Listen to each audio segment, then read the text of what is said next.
Vaheguru Ji Ka Khalsa, Vaheguru Ji Ki Fateh. Welcome to the Sikh Think Tank program. Today we are joined by Dr. Pritam Singh from Oxford Brookes University. Pleasure. Dr. Pritam Singh is Associate Professor of Economics at Oxford Brookes University, and he has a specialism in the field of human rights as it applies particularly to Punjab and India and beyond. And Dr. Pritam Singh has written a new book called Economy, Culture and Human Rights, Turbulence in Punjab, India and Beyond. And so we're here to discuss this book with Dr. Pritam Singh. The book has been very highly regarded, has been very well welcomed, has received good reviews from a number of different quarters. And so we thought we would use the Think Tank program to discuss this book with Dr. Pritam Singh. Thank you very much. So yes. Dr. Pritam, tell us a little bit about the book in summary, what it's about. Yeah, sure. It's a pleasure. And thank you for inviting me to talk about the book. For an author, this is the most important thing, that his or her book is discussed.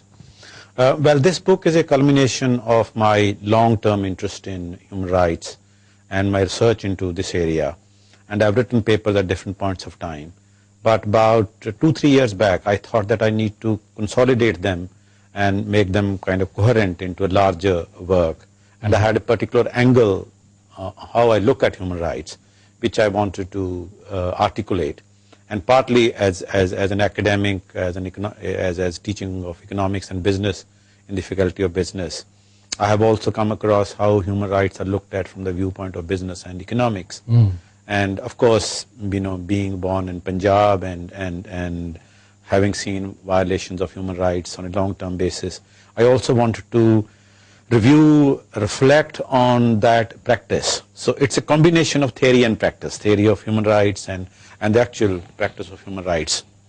And that is also kind of reflected in the title, Economy, Culture and Human Rights, that how human rights are part of a certain economic discourse, economic conflicts, and certain political culture which either values human rights or does not value human rights.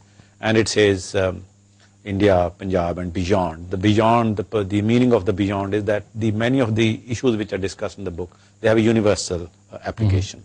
That was the kind of background to this. The main argument of the book is that there is a two-way relationship between economic interests and human rights. And I have discussed two kinds of economic interests of states or governments and the economic interest of business corporations. That both the states and the business corporations, they pursue their economic interests, and in the pursuit of their economic interests, they're willing to sacrifice human rights. For example, let me illustrate this point, that a government wants to have trade relations with another country. It knows that violation of human rights is taking place in another country, but in order to keep on good trade relations and seek the possibility of business transactions and investment, it will try to ignore that violation of human rights and will not criticize that government. Similarly, business organizations might be doing practices where child labor is being exploited, or where women labor is being exploited, or environmental and health standards are not being maintained. But in order to maintain profitability, they will ignore that. So that's one side of the aspect, that they will ignore human rights for the purpose of economic interests. The other side of the relationship is that once human rights become prominent, people come to know about it, they also acquire an economic force, they also become a powerful force. Then the governments and the business organizations are afraid of knowing that they are violating human rights, because government reputation can be marred, that this government is doing business with another country. So there's the opposite effect. Similarly, business organization reputation will be marred, like what happened with Shell. When it became known that its business in Nigeria was leading to violation of human rights of a particular tribe through which the pipeline was being constructed, and Shell found its business had declined. So human rights become a positive angle, and it's forcing them to change their foreign relations for the states and business strategy for the business corporations. Okay, good. So that is the overall theoretical framework. Fine. Okay. So we'll explore some of that. It'll be interesting to hear how that situation was in Punjab and how it is today. And before we sort of go into some of that, Yeah. maybe if you could tell us a little bit about how did you do your research? Yeah. What kind of access did you have to the various people Yeah. on different sides? Yeah. What documentation, Yes. government level, non-governmental level? Tell us a little bit about your background, Yes. because many people who've reviewed this book have said Yeah. the unique thing about it is it's a Yeah. great scholarly piece, Yes. but you also bring something from your personal experience into it, Yes. which makes it unique. Yes. So tell us a little bit about where you come from, Right. what you've put into it, and Right. how you did the research that Right. leads to this book. Right, right. Okay. So there are two aspects. One, how personally I got involved into this, and how did do my research. So let me first tell you about how I personally got into it. That my interest in human rights can be traced back to when I was a young student. I was studying economics at Punjab University, Chandigarh. I was sympathizer of the Naxalite movement. I was participant in that, though I did not commit any act of violence. And I was arrested, I was tortured, there was a fear that I might be killed, but my family was influential and they hired good lawyers, they had connection to the political establishment, and my university professors, they supported me. So my life was saved, but I had to go through the horror of torture. And that left a deep mark on me, that how if the institutions of judiciary, institution of legal establishments, and institution of academic freedom, they are weak, human rights are at stake. Okay? And that in a good society, all these institutions need to be important. And that gave me the idea of this bargaining power, that there were other people who suffered more than me, and partly because they did not have the bargaining power. I had the bargaining power of my family background, my university education, and so on and so forth. But you could, at least, through the experience you went through, you could sympathize and empathize. You knew what some of these people after your time had gone through. That's right. And that made me sensitive to the issue of human rights. So I kept up this interest. And when the Sikh movement came, Sikh militant movement, and unlike many other leftists, who just dismissed it as a fundamentalist movement and whatever atrocities the state were considered, I was one of the very few leftists in Punjab. I wouldn't say I'm the only one, but very small number, who thought that there might be certain criticism of the Sikh militant movement, some of the postures, but it's absolutely unacceptable that the violation of human rights of the Sikh militants and their family members and their relatives and their sympathizers should be justified on any angle. So I was very critical of the Indian government, of the police establishment, of the violation of human rights. And you're talking about when these things were happening at that exactly, time? That's right. Okay. Yes, I was in India at that time, and I came to this country in 1987. Yeah. And so the highlight of the movement during Operation Blue Star, I was there, and I... Because I think many people who are watching this program, they'll be interested to know, you've produced this book. Yes. And in the production of it, let's say a boy from the village in Punjab wanted to produce this, who doesn't have the right access, can't speak to the right people. Yes. That person probably won't get very far and might get into a bit of trouble. Yeah. But you've had access to the places you needed to. Tell us about the access you had and how you were able to get the information you needed. That's absolutely true, that I had the privilege of access to a whole lot of things. One, I was based here. I had access to the House of Commons documentation, and John MacDonald was very helpful. He's has this our parliamentary group on Punjabis in Britain. Yep. I had links with the UNO Commission on Human Rights, people who work with that. I had links with human rights scholars in this part of the, in this country and other parts of the country. So I knew the international human rights scholarship, and I had access to books, journals, conferences. So that was the theoretical part of this. But also through the standing I had as an academic in a university, when I went to India, I had the access to speak to police officials, very, very high police officials. Many of them were wanted to remain anonymous and spoke to me. Some of them admitted lots of horrible things. Some of them justified that. And they had this confidence in me that I will never betray them, that they if they honestly talk to me. Similarly, I talked to a lot of Sikh militant sympathizers. I don't think that I talked to someone who was involved in the struggle, though I did speak to Harmandir Singh Sandhu once before he was killed. And Then I had access to journalists who had covered this area. I had access to human rights activists who were actually involved in uncovering, like Inderjeet Singh Jeji, Ajit Singh Bands, all these people. And I had access to the Indian government reports, and I could speak to people. And many times I did worry that someone might be watching me, I'm doing all this. But I had the confidence that if situation comes to this, I know how to defend myself. Okay. And okay, so let's, if we take, so that's really helpful. Yeah. So you had,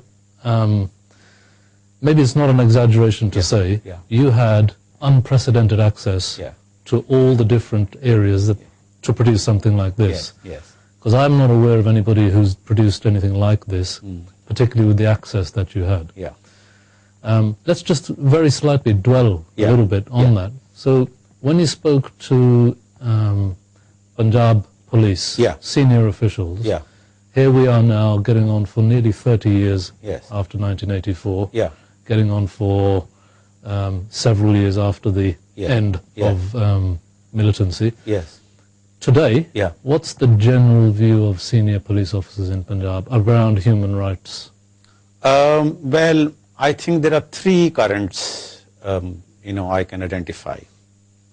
One current which just basically articulates the ideology of the Indian government, that there was a threat to India's territorial integrity, and this movement which had emerged was asking for separation, and in circumstances like that, it is incumbent on the national state to do anything which requires to be done in order to keep the integrity. So they will justify on that ground, and probably a minority of them.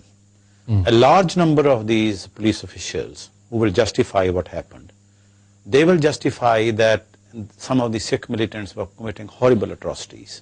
I mean, one police officer actually gave me an example of a woman whose house they had taken a shelter, and whose two sons were also involved, and they were caught, and the militants were caught, and they were released later on. And then they started threatening the family. And then the second time they caught, the woman told the police officer, the police officer told me, please kill them. If you don't kill them, they are going to come back to me because I have given their names. Now obviously, someone's going to say, I don't believe that. I don't believe, yeah, that's right. And so some police officers, whether right or wrong, take this plea, that some of these people were threat. And if we had not eliminated, they would have harmed other people. And we did this. They admit that it was wrong. They admit that it was illegal. They will not be able to defend on illegal. There are a third group of people whose voices are not heard. Police officials who are very duty bound, who think that violating law in the long run is very, very harmful for any country, any society, any community. That it brings up culture, it brings up institutions which in the long run undermine the authority of the state, the legitimacy of the state, the legitimacy of the law, and then no one believes in anything. And then that is harmful for the general well-being of the society, and so they will be critical, but they do not openly say this because they think that they will be considered as dissidents, and their careers might be kind of harmed, and so on and so forth. So these, I would think, are the three currents. But the main current which gets articulated is that in the interest of India's national security, territorial they believe it needed to be done. Okay, so not that I agree with that. No. I'm very critical of that. Yeah, I mean, we're not saying we agree with it, but we're saying that's what they believe. Yeah, that's right. Okay, so really excellent research, unprecedented. So tell us a little bit some of the themes that came out from your research. What did you discover and what did you write about it? Right. Well, I mean, I developed the theory, which very briefly I articulated it. Then I did a study of relationship between Britain and India. And one chapter deals with this economic and political relationship between India and Punjab, and interrogates and investigates the House of Commons debate on Punjab, which shows that how British government, especially during the Tory period, was trying to develop more economic relations with India. And they were very hesitant to criticize the Indian government. And I met Tony Benn that time. I told him this. He said that's true, and I met many other members of the parliament. So there was this view. But at the same time, some members of the parliament, House of Commons and House of Lords as well, especially House of Commons, they came from constituency where there is a substantial Sikh population, Punjabi population, whose families were being harmed, relatives were being harmed. So they were under pressure from them to raise this issue in the House of Commons. Like John MacDonald. Yeah, like John MacDonald, and there are others, very fine, very fine work, many of them did.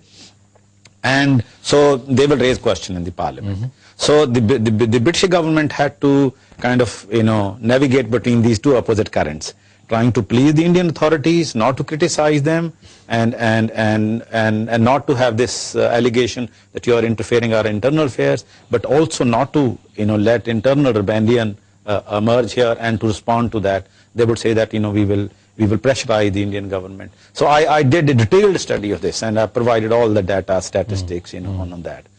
Then I did a long-term historical study, one chapter of political culture in Punjab. And we will come back to this, where I looked at the Sikh history, the role of Guru Tegh Bahadur, and who's a great source of inspiration to me. I'll come back to that in a minute. Then I looked at different movements for human rights in Punjab. And I characterized one particular feature, which I called sectarianism. And the idea of sectarianism is that you defend the rights of, human rights of people whom you think belongs to you.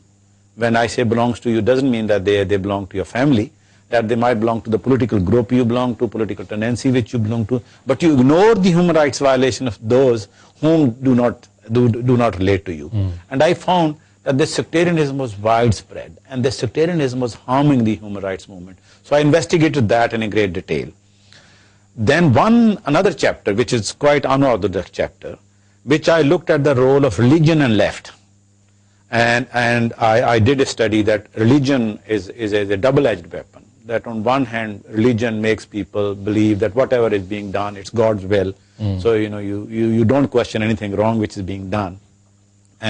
But religion also inspires people, and it can withstand all kinds of oppression and torture because it inspires people.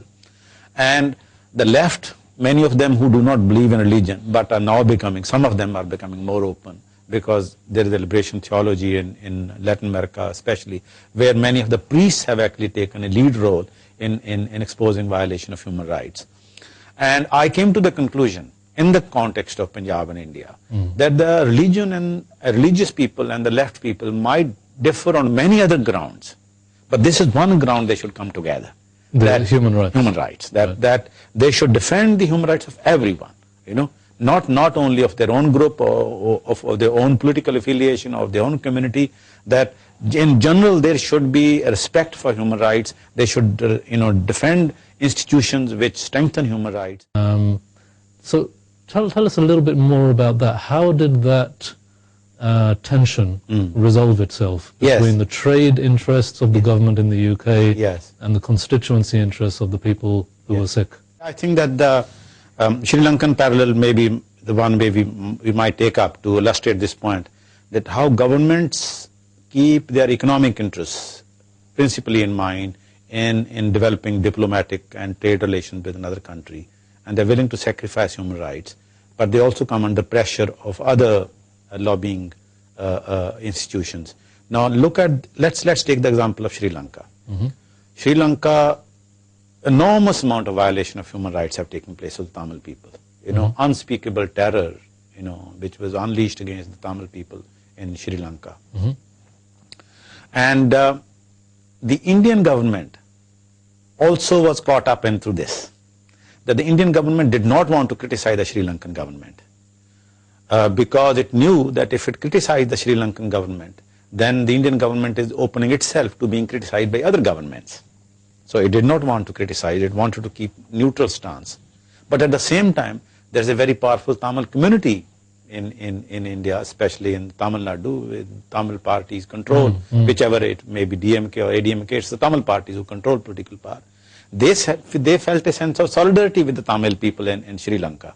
and the DMK is actually a partner of the government now, and they put pressure on the government. So the Indian government was caught on one hand between keeping good relations with the Sri Lankan government and not to criticize violation of human rights of Tamils, but on the other hand pressure from the Tamil community and Tamil Nadu government and the Tamil parties, political parties, that Indian government must do something, otherwise we will protest, and they might even quit the government. So government had to kind of mediate between these two kind of competing currents. And similarly was the case, as I said earlier, when the Indian government, not the British government, did not want to annoy Indian government and wanted to promote their business interests and wanted to keep quiet about human rights violations.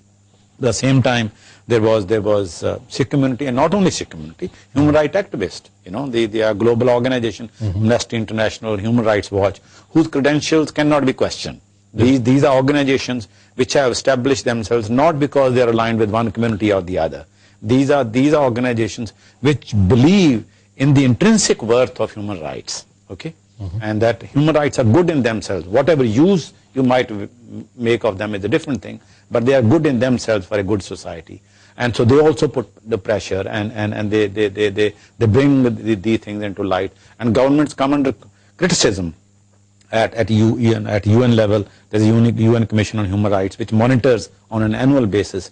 So the governments are placed into this circumstance. So that's why human rights work is important. That when human rights organizations do investigation, produce authentic reports, governments are scared of that, because that it will lead to global publicity. And so is it too simple to say, because many people I think this, that if it's a competition between economic interests and human rights, at least in the short and medium term, economic always wins. Is it too simple to say that? No, it is not too simple. I think it's very honest to admit that it's more likely that economic interests will be given dominance. But the only rider I will add to this is that more sophisticated governments and business organizations are understanding now that violating human rights, even in the short run, can be pretty dangerous and can be counterproductive. So the lever then, for people who are interested in promoting and protecting human rights, their lever in the competition between economic reality and human rights is to make the case that in the long term you're going to suffer by abusing human rights, you being a country, not in a sort of military way, from a reputational point of view, and it will affect your trade and other things. That's right. It doesn't look good upon you in the long term to abuse human rights. In the long run, but I would say that even in the short run, the medium term. Let me give you the example of Shell. Shell has a lot of business in Nigeria, and there was one Ogoni tribe whose human rights were being violated because Shell was laying network of pipelines for delivery of oil, and in order to do that they had to suppress those rebellion, and one very important human rights activist was actually killed. And then there was a protest in this country and Netherlands against Shell, and one of the protests was that call was given that boycott Shell petrol stations, and suddenly the sale of Shell petrol stations came down and their economic interests were hit. Shell immediately became active, and they appointed a special officer which deals with NGOs who are dealing with this. So more intelligent organizations have now understood that it has immediate economic implications if you violate human rights. How would you characterize in Punjab in particular the culture of Punjab and how that has an effect on the way human rights are viewed? Yes, that's a very good question, and I think one of the chapters which deals with this goes into great detail about talking about the formation of political culture, in which I have looked at the history, Punjab's history, and one person who stands very prominently, and I'm proud of doing this, is the contribution of Guru Tegh Bahadur. A friend of mine, Ajit Khaira, once made a remark on Guru Tegh Bahadur which set me thinking, and I give him the credit. I have acknowledged this, that people tell us about human rights, and our Guru did that in the 17th century. And I did more investigation on Guru Tegh Bahadur. Then I wrote a paper on Guru Tegh Bahadur and dedicated that paper to Guru Tegh Bahadur. It was published in a book. Amnesty International got hold of that paper, and they contacted me. And Amnesty International has now brought out a book on the entire history of humanity, in which they have identified 4 or 5 people in each century who are the great pioneers of human rights. And Guru Tegh Bahadur has been recognized as one among 4 or 5 people in the 17th century. And now the importance of Guru Tegh Bahadur is this, that Guru Tegh Bahadur was defending the interest of Kashmiri Brahmins. Okay? Now, in ideology, he was opposed to them. But they came to him seeking his help and support, knowing that he was a spiritual leader of great authority, that he will plead their case with the Mughal rulers. Now, if he was a sectarian, he could have simply said that I am opposed to you, why should I defend your interests?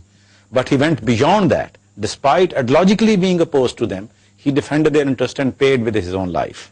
Now, that's what I call the intrinsic worth conception of human rights, that human value is important. Even if it's an opponent whose value is important. And I've argued this, that a police officer should look upon a terrorist. Also, of course, if you're doing your duty, you have to look, he's a criminal, but he's also a human being. Similarly, a militant who wants to kill a police officer because he's an agent of the state must also look upon also as a human being. That the common ties which tie us, we might be in different kind of roles. We should not overlook. That's why I'm totally opposed to this idea calling others as dogs or cats or because then you're reducing the humanity. And Guru Tegh Bahadur's example is important because that in a way reflected a certain Sikh way of life. And let me also mention here Guru Gobind Singh.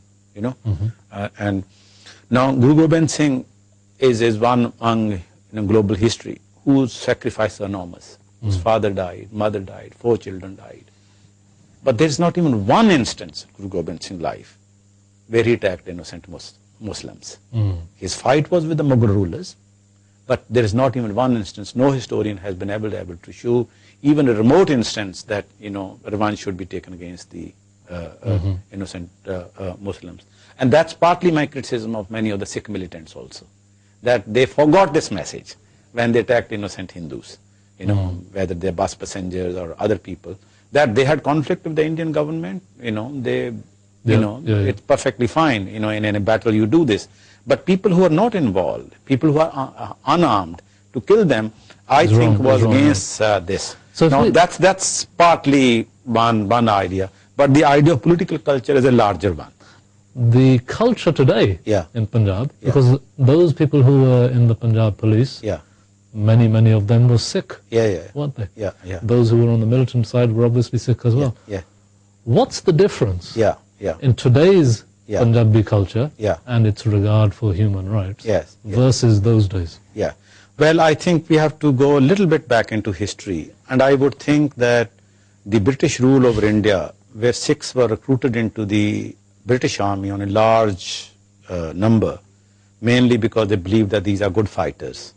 Because when they defeated the Sikhs, and there are various accounts by British officers, they said they were the fiercest battles in the British Army's history. And one officer says that I defeated these people, but I was crying, to defeat such brave people, and they fought so bitterly in this Anglo-Sikh wars. And British were very smart, and they recruited them in large numbers. Now, this recruitment had long-term implication of inculcating this idea that you are paid for certain activity, and you do that. So Sikhs were sent into France, they were sent into China, they were sent into Singapore, almost like as a mercenaries, that you're being paid, and for doing this, if you have to kill, you have to kill. Now, to some extent, that weakened the Sikh heritage of respect for human rights. That's interesting. That you are, because people who were during the Gurus, they were not fighting for salaries and wages. They were fighting because they believed in the rightness of their cause. Now, this large number of people who were recruited into the British Army, they were lured by the offers of salary, and also about the land grants, canal colonies which were set up for retired soldiers. British knew this, and this was not something British were unique in doing this. And Napoleon had done this with the French peasantry. That you give this inducement to the peasantry that you will have land and you will have good income and you become fighters in my army, and these people are recruited in large numbers. And I think that had a long-term impact in changing this attitude and that on a mercenary basis. And many of the Sikh police officers, one can see, has roots in that tradition. What would you say are the top 2 or 3 things that you concluded as a result of your studies, and what would you wish for the future as a result of your studies? One, I would make very strong case that protection of human rights is very good for building a good society. And institutional mechanism to protect human rights must be central to building a good society. That must be kept in mind. You can't build a good society where human rights are being violated on a systematic basis. And my second point would be that once this consciousness becomes, we need to retrain people. And that's why even the training of the police officers is important, which to some extent is taking place. And many of the Sikh activists who have participated in these militant activities need to reflect on this. And I hope this book will, encourage that period of reflection. That and that acknowledgement of errors is very important in order to make a correct path. And therefore, that's another thing, that we have made errors, we have committed mistakes. And in order to move forward, to make a good society, we need to rectify those errors. And one of the ways is building institutional structure to protect human rights, legal and other institutional mechanisms. Very good. Well, thank you for joining us on the program. Again, let me remind everybody, the book is called Economy, Culture and Human Rights, Turbulence in Punjab, India and Beyond by Dr. Pritam Singh. You've had, I think, not enough time to listen to the author, but if you liked what you heard, if you're interested in it, please go and look up the book. And with that, we'll conclude and give the fateh. Vaheguru Ji Ka Khalsa, Vaheguru Ji Ki Fateh.